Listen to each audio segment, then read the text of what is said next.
máquina humana quedaron, para desgracia nuestra, las malas consecuencias del abominable órgano cundartiguador. Los viciosos del opio, los drogadictos, fortalecen desgraciadamente dentro de sus 5 cilindros de la máquina las pésimas consecuencias del abominable órgano cundartiguador. En los 49 terrenos del subconsciente humano viven los pequeños yo's que en su conjunto constituyen eso que se llama ego, yo, mí mismo, sí mismo. El material atómico es diferente en cada uno de los 49 terrenos subconscientes del ser humano. Cualquier defecto puede desaparecer de la región intelectual, pero eso no significa que por ello el demonio que lo personifica haya dejado de existir. Dicho demonio con el defecto que lo caracteriza continúa como una segunda unidad en la segunda región subconsciente. Cualquier defecto puede desaparecer de la segunda región subconsciente, pero continúa existiendo como una tercera unidad en la tercera región subconsciente, y así sucesivamente. Existen 7 unidades primarias, y dentro de esas 7 existen 7 unidades subconscientes secundarias, dentro de estas existen 7 unidades independientes terciarias, y, en todo esto, existen procesos de relación mutua, influencia mutua, etc. Esto explica el porqué de la didáctica en las pruebas cósmicas. Si un iniciado sale victorioso en una determinada prueba de lujuria en el mundo físico, puede fracasar en la misma prueba como unidad subconsciente secundaria o terciaria. Un iniciado puede salir victorioso en pruebas de lujuria en 48 regiones subconscientes y fracasar en la región 49. Las distintas entidades o yo's que habitan en las 49 regiones que se corresponden con los 49 estados subjetivos del opio, suelen cometer crímenes que horrorizan, aun cuando el iniciado sea en el mundo físico todo un santo. Las entidades subconscientes, los yo's que constituyen el ego, son verdaderos demonios independientes que se han robado parte de nuestra conciencia y que hacen todo lo contrario de lo que nosotros queremos. Si en el mundo físico nos proponemos no fornicar, en las regiones subconscientes secundarias, terciarias, cuaternarias, etc., hacemos exactamente lo contrario. Allí se fornica aun cuando en el mundo físico el iniciado haya llegado a la perfecta castidad. Lo más grave es ese estado de autoindependencia con que actúan y viven esos yo's sumergidos subconscientes. Lo más grave es no poder decir, esas entidades son algo extraño, distinto. Realmente esas entidades son yo mismo. Muchos iniciados salen victoriosos en 30 o 40 regiones cuando se les somete a pruebas en tal o cual defecto, pero en las otras regiones subconscientes fracasan lamentablemente. Es claro que mientras esas entidades subconscientes, sumergidas, continúen existiendo en las 49 regiones subconscientes, nuestros defectos continúan existiendo. Es urgente comprender cada defecto, no solamente en el nivel intelectual, sino también en cada uno de los 49 departamentos subconscientes de la mente. El problema más grave surge en nosotros cuando, a pesar de haber comprendido un defecto en todos los 49 terrenos subconscientes de la mente, fracasamos al ser sometidos a pruebas. La prueba fracasada viene a indicarnos que todavía tenemos el defecto que queremos aniquilar. Es claro que, si el yo que personifica ese defecto que queremos desintegrar continúa existiendo dentro de cualquiera de las regiones subconscientes, el resultado es el fracaso en las pruebas. Solo la madre Kundalini, la serpiente ígnea de nuestros mágicos poderes, puede ayudarnos en este caso, extrayendo, sacando de nuestros cuerpos lunares el defecto en persona, es decir, el yo que lo personifica. Sin la Madre Divina se hace imposible extraer de las regiones subconscientes profundas los escondidos defectos personificados en los pequeños yo's sumergidos subconscientes. Kundalini es una palabra compuesta que se divide en dos: Kunda, que nos recuerda el abominable órgano cundartiguador; Lini, quiere decir fin. Kundalini quiere decir fin del órgano cundartiguador. Con el Kundalini terminan las pésimas consecuencias del abominable órgano cundartiguador. Ya dijimos y lo volvemos a repetir que en el yo pluralizado están personificadas esas malas consecuencias del mencionado órgano tenebroso. Quien quiera disolver el yo pluralizado debe dejar el amor propio y la sobreestimación de sí mismo. Quienes viven muy apegados de sí mismos, quienes se quieren demasiado a sí mismos, jamás podrán disolver el yo pluralizado. La vida práctica, la convivencia social, es el espejo de cuerpo entero donde podemos autodescubrirnos. En convivencia social nuestros defectos escondidos saltan fuera, Afloran espontáneamente, y si estamos en estado de alerta, entonces los vemos, los descubrimos. Todo defecto escondido debe ser sometido a terribles análisis intelectuales y luego de haberlo comprendido profundamente, entonces hay que investigar y comprenderlo por medio de la meditación en todos los terrenos del subconsciente de la mente. La comprensión lleva al iniciado a regiones subconscientes donde somos como hojas que lleva el viento, impotentes, incapaces de eliminar el defecto descubierto. Entonces necesitamos pedir auxilio a la Divina Madre Kundalini. Solo ella puede extraer de entre las profundidades subconscientes el demonio que personifica tal defecto. Ella nos auxilia y arroja a los mundos infiernos a la entidad sumergida que personifica el defecto que queremos reducir a polvo. Las entidades subconscientes sumergidas de nuestros defectos deben entrar poco a poco a los mundos infiernos con la ayuda de la Madre Divina Kundalini. Las gentes codician virtudes, sin comprender que la codicia de cualquier tipo fortifica al yo pluralizado, y muchas son las personas que se autoengañan codiciando no ser codicioso. Muchas son las personas que codician la virtud de la dulzura. No quieren comprender esas pobres gentes que solo comprendiendo todos los procesos de la ira en todos los departamentos subconscientes, nace en nosotros la virtud de la dulzura.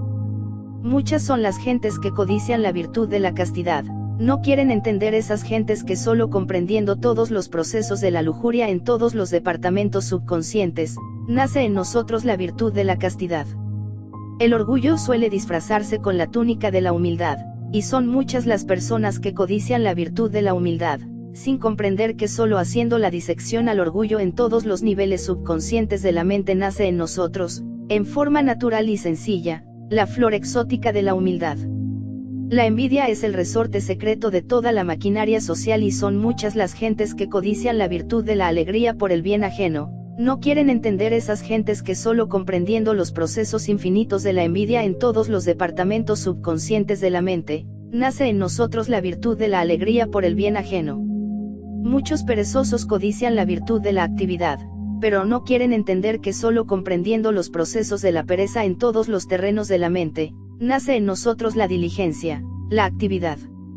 Muchos glotones codician la virtud de la continencia, de la templanza, pero no quieren darse cuenta que solo comprendiendo los procesos de la glotonería en los distintos pasillos y recovecos de la mente nace en nosotros, en forma natural y espontánea, la necesidad de comer poco y de ser mesurado en el beber. La ira suele disfrazarse con la toga del juez o con la sonrisa amarga. Existen muchas gentes que no codician dinero, posición social, etc., pero codician virtudes, honores, el cielo, poderes psíquicos, etc. Existen personas terriblemente castas en el nivel intelectual, pero espantosamente fornicarias en las distintas regiones subconscientes. La fornicación suele disfrazarse con el piropo a la muchacha que pasa por la calle, o con la conversación disque muy seria con la persona del sexo opuesto, o con el pretexto de amor a la belleza, etc. Existen muchas gentes que no envidian dinero, posiciones sociales, puestos, honores, cosas, pero envidian a los santos, codician sus virtudes para llegar también a ser santos. Existen gentes que visten humildemente, pero tienen sublimes orgullos, presumen de sencillez, no hacen ostentación de nada y esconden su orgullo no solamente de los demás sino también de sí mismos. Algunos glotones disfrazan su glotonería con aire de gente sencilla de domingo y día de campo, otros tratan de justificar su defecto diciendo que necesitan alimentarse bien para trabajar, etc. Cada defecto es multifacético y en las regiones subconscientes se halla representado por múltiples entidades subjetivas o pequeños yous, que viven dentro de nuestros cuerpos lunares y se proyectan en las regiones o terrenos subconscientes de la mente. Solo mediante la comprensión de fondo y con ayuda de la Madre Divina Kundalini podemos eliminar esos yous de nuestros cuerpos lunares. El iniciado, con la ayuda de la Madre Divina, necesita no solamente eliminar el deseo, sino también la sombra del deseo y hasta el recuerdo de tal sombra. Las gentes confunden la pasión con el amor. Es muy difícil hallar en la vida una pareja de verdaderos legítimos enamorados. Lo único que existe en el mundo son las parejas de apasionados. La pasión se disfraza con los ropajes del amor y habla delicias y cosas de paraíso. Es posible que existan en el mundo algunas parejas de verdaderos enamorados que se amen y se adoren, pero esa clase de casos tenemos que buscarlos con la linterna de Diógenes. Cualquier apasionado puede jurar que está enamorado, que está amando, y hasta casarse y vivir muchos años, o toda la vida, convencido de que está enamorado, engañado totalmente con el veneno de la pasión. La gente común y corriente difícilmente admitiría estas afirmaciones, pero todo iniciado viene a saber esto y comprenderlo cuando está sometido a rigurosas pruebas en los distintos terrenos subconscientes. El camino de la luz es muy angosto, estrecho y difícil, por algo se le llama la senda del filo de la navaja. En el círculo esotérico o público de la humanidad existen muchas personas que estudian pseudo-ocultismo, pero es muy raro hallar una persona seria que de verdad esté resuelta a trabajar por su autorrealización íntima. En la práctica hemos podido evidenciar que a la gente lo único que le interesa es divertirse, y han hecho de todo esto una nueva forma de diversión. Por doquiera abundan los mariposeadores que hoy están en una escuela y mañana en otra, que hoy escuchan a un conferencista y mañana a otro, que hoy se entusiasman con una enseñanza y mañana con otra. Todos los mariposeadores que hemos conocido pierden su tiempo lamentablemente y mueren sin haberse autorrealizado. Dentro de la mente existe el centro acumulativo, el centro que solo quiere acumular teorías, datos, diversiones, etc. Dicho centro es el yo pluralizado. Las distintas entidades del yo gozan acumulando, quieren divertirse. Cuando una de esas entidades se entusiasma por la senda del filo de la navaja, es pronto desplazada por otra entidad que no quiere nada con esta senda, y entonces vemos que la persona ingresa a otra escuela, abandonando el camino. El yo pluralizado es el peor enemigo de la autorrealización íntima, lo más grave es la forma sutil del engaño.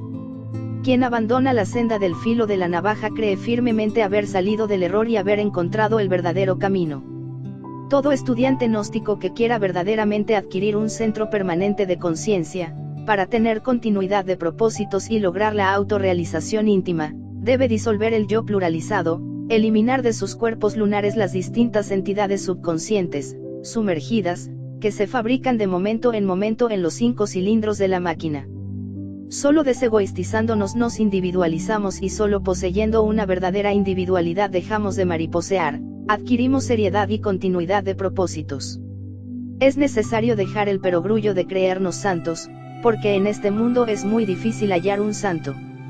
Todos nosotros tenemos los mismos defectos, y, quienes no tienen un determinado defecto en una dirección, lo tienen en otra, todos nosotros parecemos cortados con las mismas tijeras. No debemos olvidar la íntima relación que existe entre los 49 estados subconscientes del opio, y los 49 estados subjetivos del animal intelectual llamado hombre. La naturaleza habla por todas partes, y los 7 veces 7 estados subjetivos del opio se encuentran dentro del hombre. Necesitamos reducir el yo a polvo, y esto solo es posible a base de comprensión de fondo y con ayuda de la Divina Madre Kundalini, la serpiente ígnea de nuestros mágicos poderes. Capítulo 13 El collar del Buda. En el momento de la muerte, dice el libro tibetano de los muertos, los 4 sonidos llamados sonidos que inspiran terror sagrado se escuchan, el de la fuerza vital del elemento tierra, un sonido como el derrumbamiento de una montaña, el de la fuerza vital del elemento agua, un sonido como el de las olas del océano, el de la fuerza vital del elemento fuego, un sonido como el incendio de una selva, el de la fuerza vital del elemento aire, un sonido como el de 1000 truenos reverberando simultáneamente. El lugar a donde uno se refugia huyendo de estos ruidos es la matriz.